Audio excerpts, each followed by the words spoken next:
Today, in southern Iraq, where the Tigris and Euphrates rivers meet, lies a desolate plain filled only with the scorching sun and sandstorms, beneath mounds of earth accumulated over thousands of years.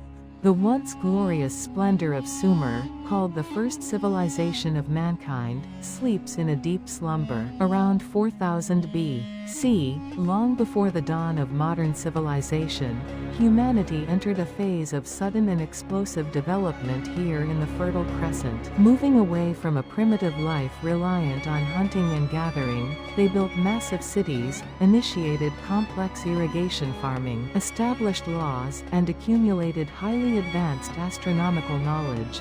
Historians call this period the beginning of history, but the driving force that made that beginning possible remains largely shrouded in mist. The dry wind blowing through the ruins they left behind seems to whisper the secrets of a forgotten past. In the mid-19th century, archaeologists exploring this region, then part of the Ottoman Empire, discovered a massive library beneath the sand dunes that would shake the very memory of humanity. It was the library of the ancient Assyrian king Ashurbanipal. Over 25,000 clay tablets poured out from the site, their surfaces densely inscribed with cuneiform, the first writing system invented by mankind. At the time, scholars expected these tablets to be mere commercial ledgers or records of royal achievements. But as the deciphering progressed, the contents shocked the world.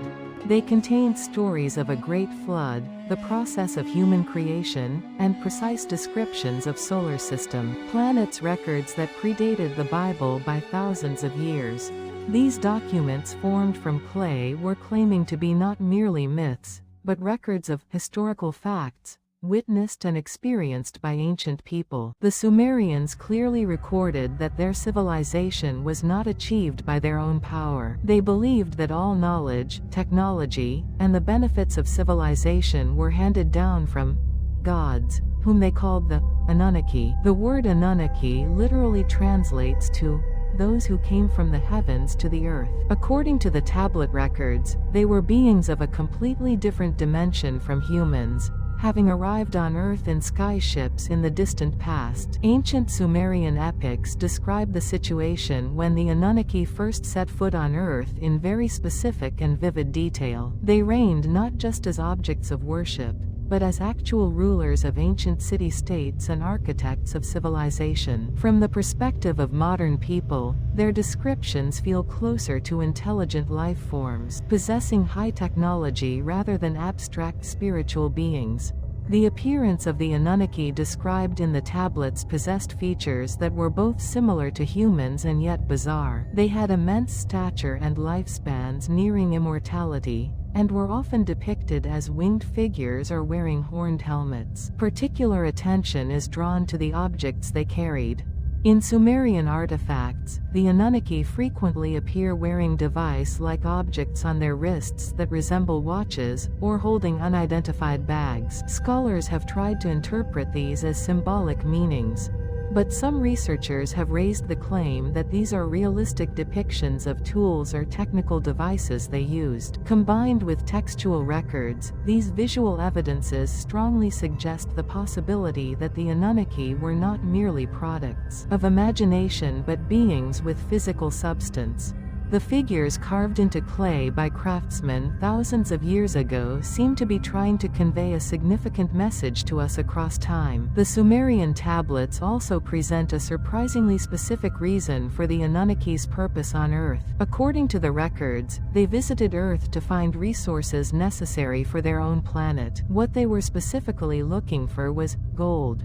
While it is true that gold was valued in ancient civilizations, in Sumerian mythology, gold holds a meaning beyond simple ornamentation. The Anunnaki established mines in southern Africa and began arduous labor to extract gold. During this process, a rebellion of the lower gods occurred, and to resolve this, their leaders Enki and Ninhursag sought a new solution. That was to create a being to replace the labor, a primitive worker. At this point, the Sumerian creation myth unfolds into shocking content reminiscent of modern genetic engineering. They recorded that they created a new species by combining the genes of primitive hominids already living there with their own essence. The first human in Sumerian mythology, called Adapa, or Adamu, was born this way. This shows remarkable similarity to the biblical story of Adam, but the context is entirely different. Humans were made in the image of the gods, but the purpose was to serve them and perform their labor. The tablets contain records stating that the process of human creation did not succeed at once, but was completed after numerous trials and errors, including details about failed experimental subjects. Some beings had no eyesight, some could not use their hands, and others had defects in their internal organs. These specific descriptions evoke the illusion of reading a laboratory research log. The shape of two intertwined serpents, an ancient Sumerian medical emblem, resembles the double helix structure of DNA, known today, raising endless questions about whether this is a coincidence or if they possessed bioengineering knowledge. While it is common historical wisdom that civilization develops gradually, Sumerian civilization appeared on the stage of history in a suddenly completed form. They invented the wheel, used the sexagesimal system, and built massive ziggurats based on high mathematical knowledge. Their astronomical knowledge, in particular, was astounding even by modern scientific standards. In an era without telescopes, they knew of the existence of Uranus, Neptune, and Pluto,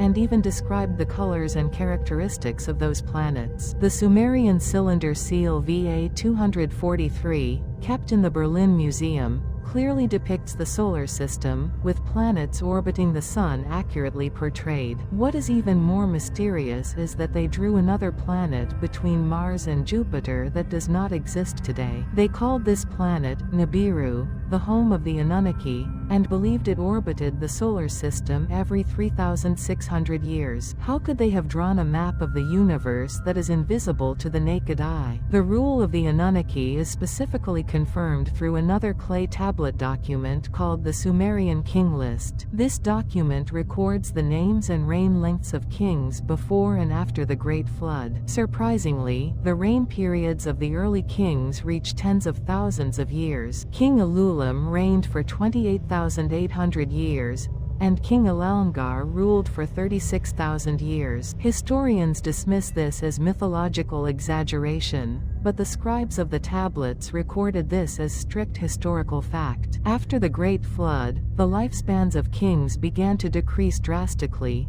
gradually becoming similar to human lifespans. This coincides with the point when the direct rule of the Anunnaki ended and governance was handed over to human Anunnaki hybrids or human proxies. This massive gap in time may symbolically show the transitional period when divine beings left the earth and human history began. Or, the possibility cannot be ruled out that lifespans were actually shortened due to environmental changes on Earth or genetic factors. The most interesting and fearful story left by the Sumerians is about the Great Flood. The flood story appearing in the Epic of Gilgamesh matches the biblical story of Noah's Ark almost to the detail. However, Sumerian records explain the cause of the flood not as human corruption, but because the gods decided to destroy humanity as they could not sleep due to the noise made by the rapidly increasing population. When human extinction was decided at the Council of Gods, Enki, who had created humans, took pity on his creation and instructed a human named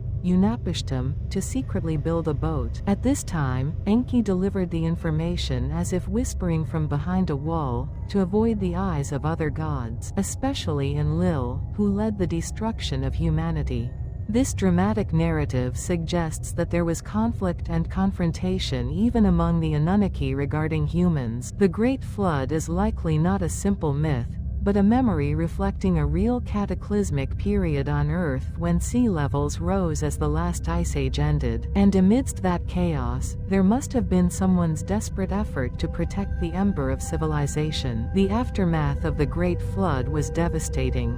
The glory of the old cities buried in black mud vanished without a trace, and the few surviving humans looked up at the sky in despair amidst the mire. Sumerian mythology records this period as the moment when the gods once again showed mercy to humanity. The Anunnaki decided to hand down the tools of civilization once more for the humans who survived the crisis of annihilation. Kingship was lowered from heaven again, and seeds and techniques necessary for agriculture and livestock were transmitted for the second time. This was not a survival method humans acquired on their own, but a reconstruction project of civilization planned and implanted by higher dimensional beings. However, this process of reconstruction was different from before.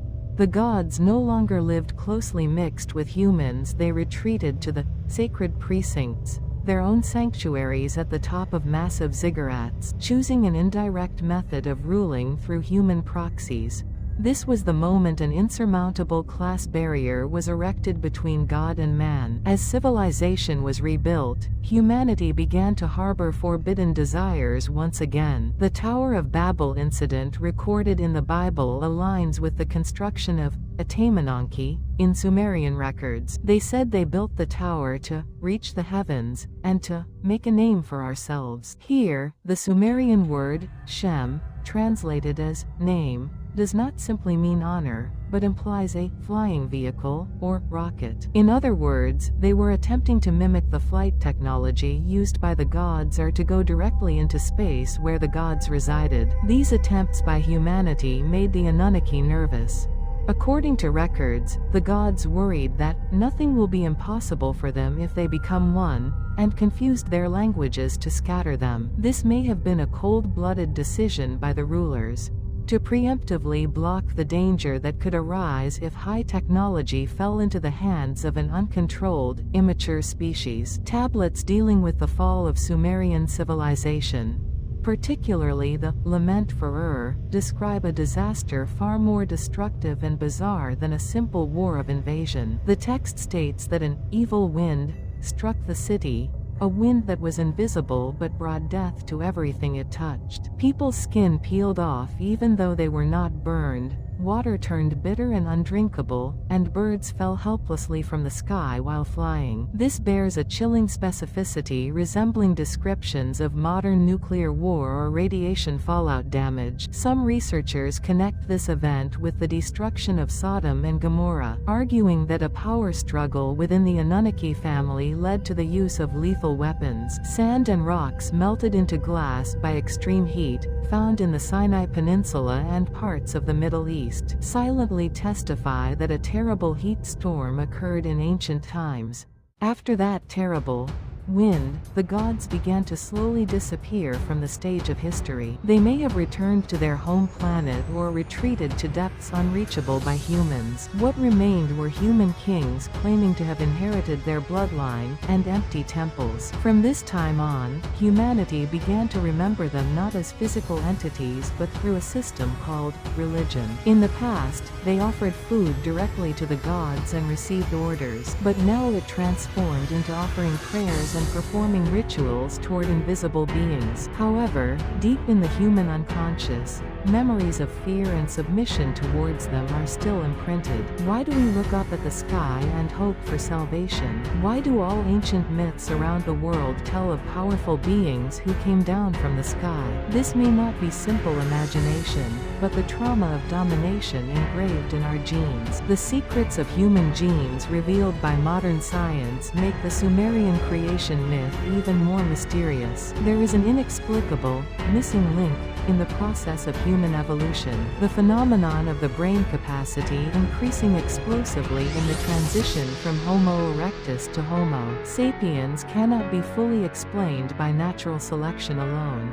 Furthermore, the vast amount of junk DNA in human DNA, whose function is unknown, cannot be ruled out as traces artificially edited and left behind, or deactivated codes. The sentence recorded by the Sumerians on clay tablets mixed the essence of the gods with the clay of the earth, might mean that they already knew the secrets of the double helix, which 21st century genetic engineers are looking at through microscopes, 6,000 years ago. Are we not evolved monkeys, but beings designed by visitors from the stars? Fragments of knowledge left by the Anunnaki were secretly transmitted behind the scenes of human history. The pyramid construction techniques of ancient Egypt, the Mayan calendar, and the astronomical wisdom kept by medieval alchemy and secret societies likely all branched out from a single root. The guardians of this lost knowledge may have known the truth hidden from the public, that civilization did not develop in a straight line, but that there was technology that had already reached a peak in the past, and we are living in its shadow. The structures they left behind still point to the constellation Orion without a single millimeter of error even after thousands of years. These were likely not simple tombs or temples, but massive signposts and landing guides for them, who would return someday. Sumerian records foretell not an end, but a cycle. Their home planet, Nibiru, is said to return to the solar system drawing a long elliptical orbit of 3,600 years. If that record is true, that cycle might be slowly approaching us. The fear and awe felt by ancient people are essentially no different from the emotions modern people feel when imagining unidentified flying objects, UFOs, or extraterrestrial intelligence. Enlil and Enki in the clay tablets have merely moved from the imagination of ancients seeing spacesuits to the imagination of moderns wearing suits. Where are they now? Are they still watching how their creations live from somewhere deep in an underground base on Earth, or from the far side of the moon? Or are they waiting for the day when we are mature enough to face them not as gods, but as equals? The 25,000 clay tablets that were buried in the red sandstorms of Iraq whisper an uncomfortable truth to us. The fact that humanity may not have become the lords of creation by our own power, but were laborers created and educated by someone's need. However, even if that is true, there is no need to despair. Even if the beginning was someone's intention, over thousands of years, humanity has blossomed arts, learned love, and pioneered its own destiny. Because the potential to surpass the Creator flows within us, in that divine blood they planted. The cuneiform of Sumer now sleeps inside glass cases in museums, but the questions they left are still valid. Look up at the night sky. Just as your ancestors did tens of thousands of years ago, someone might be looking at you from somewhere among those stars. History may not be a record of the past, but a trailer for the coming future.